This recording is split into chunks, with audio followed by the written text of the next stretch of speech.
Hello, beautiful Earth Angels. Welcome to Team Joanna. My name is Joanna.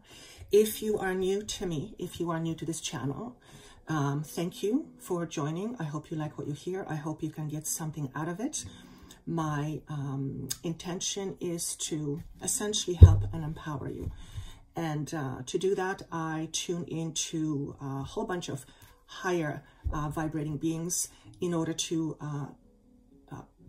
attain information that does not come from the head, but that is incredibly powerful in the way it helps us shift our understanding of ourselves. And if you are coming back, thank you so much for coming back. I hope you continue to come back. This feels like it's just going to get bigger and better as time goes on. So today is yet another mini masterclass. I have to watch the time, otherwise I can't post this on Instagram. And today's mini class or mini masterclass is all about my favorite subject. And my favorite subject is the subject of shadow self or our fear. And the reason why it's my favorite subject is because it fascinates me to no end. And I guess it's part of my journey. It's part of why I do what I do. And that fascination allows me to grow in ways I wouldn't be able to grow if I didn't have this desire and this need to understand the aspect of fear or the shadow self. And as I am more and more into this work, and as I work with more and more people and connect with more and more higher vibrating beings, it is evident to me, and you probably as well out there, that the biggest things we struggle in life usually are based on our fears. The reason why we are unhappy a lot of the time is because of our fear. The reason why we don't experience what we want to experience or desire to experience is often connected to some aspect of fear. So in order to understand that, we need to learn how to go deeper, how to engage more with ourselves in a way that you would engage with a friend that you are really interested in, because they have some valuable information that you might want to use in order to help you. In other words, what I am describing right now is a relationship with yourself. And from most people that I know, including my clients, and including myself in the past, my observation is that the relationship we have with ourselves, well, for the most part, is not great. And the most interesting part I see in all of the work that I've been doing for the last 17, 20 years is that we have a great desire to be in relationships that are loving, kind, supportive, equally give and take, you know, all those wonderful things that we all, most human, I would think, want to experience. However, we often come into a relationship with our own relationship with ourselves that is very different from the one we're wanting to have. So if your relationship with yourself is such that you don't listen to your intuition, you don't take yourself seriously, you don't respect yourself, you put yourself down, if this is how you treat you, and that's the relationship you have with you, and it's probably learned somewhere along the way, how can you possibly expect someone to have a relationship with you that's otherwise? What's interesting is that I, Joanna, was not expecting to talk about this morning. So it is once again proof to me that life serves something in front of me that I least expect. Because I have a whole page of things written down that they wanted to talk about, and they're all wonderful things, but all of a sudden I feel like I'm talking about something, well, it's a slightly different thing. And the reason why I'm communicating this to you is because for some of you, you need to hear this, because what this means is that we can have all the plans laid out, all the things we want to do this way or that way, but we find ourselves in a slightly different place. And oftentimes we are in this place, not even realizing we're in it. until we begin to wake up. And I'm asking the question, what is the purpose of all of this? And what I'm being shown is a road that moves forward and then it splits. And how does it pertain to our fears? Well, the way it pertains to our fears is as we are in this split, so to speak, and as we learn to address our fears and insecurities within ourselves, our journey, which was, let's say, supposed to go straight, all of a sudden splits. And the split is the result of splitting off of your fears, and as a result of that, you shifting your trajectory.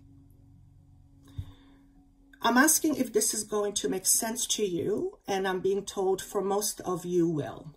So if for some of you this doesn't make sense, or if it doesn't make sense right now, listen to it later. I find that with information, even for me myself, when I channel, sometimes when I channel, it makes no sense. And then I go back into it and it's plain as day, right?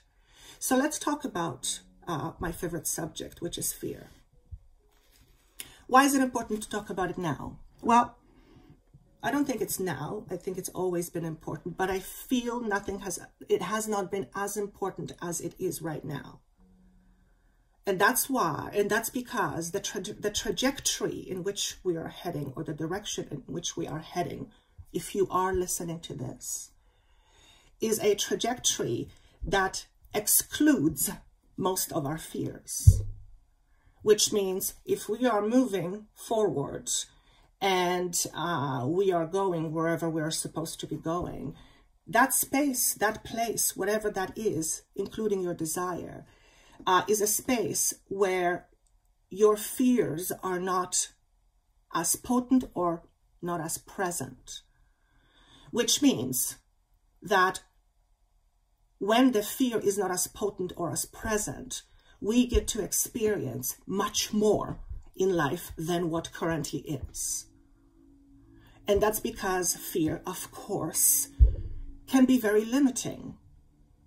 Fear in and of itself is not a bad thing. I actually asked this morning, what's the purpose of fear? And for one, it prevents us from doing dumb things. It prevents us from checking out of this world prematurely before we have a chance to get something under our belt in terms of learning and experience. So fear is absolutely important. That's not the type of fear we're talking about. We're talking about the fear that holds you back. And fear is a part of you.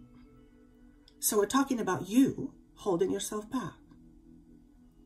Now, logically speaking, if you ask yourself a question, why on earth would I hold myself back? It makes no sense. To the logical mind, it often doesn't. Sometimes it does, sometimes it doesn't, because most of it is on a subconscious level. It's subconsciously driven.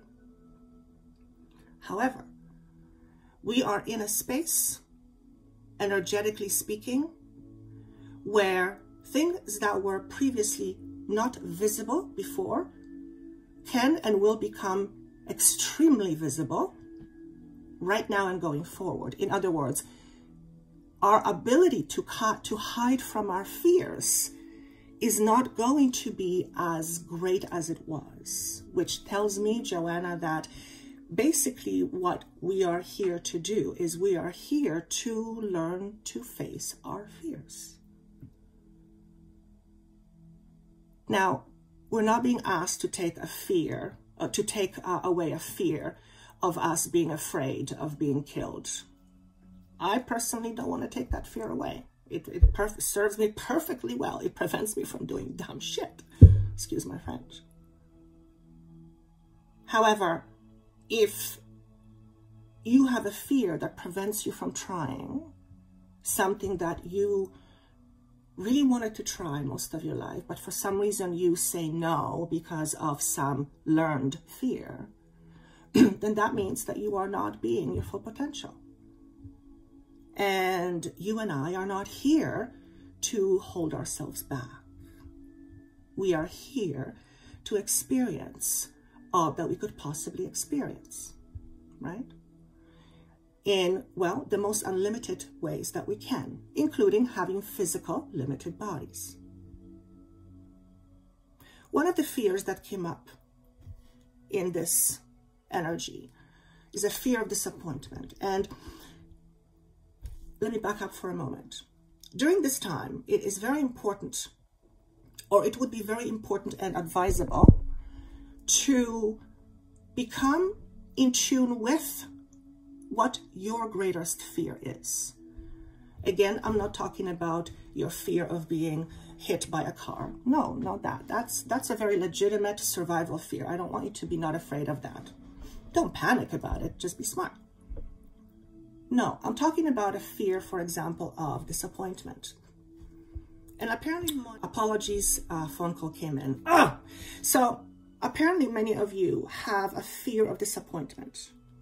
And it rang true with me because that has been one of my biggest fears. Fear to be a disappointment. That was mine. What if I disappoint people?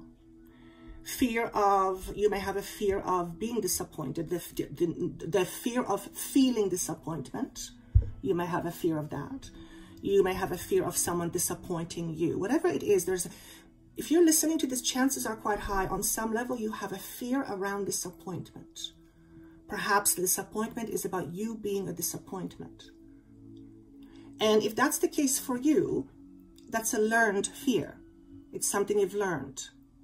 It somehow was communicated to you that you are a disappointment, less than what was expected. If you are holding on to a fear like that, it will ultimately, surely as hell, hold you back from being the most and the best that you could be. Okay? And that is a severe limitation. Because there's no such thing as you being not good enough for anything. After all, you are part of all that is and all that has created you.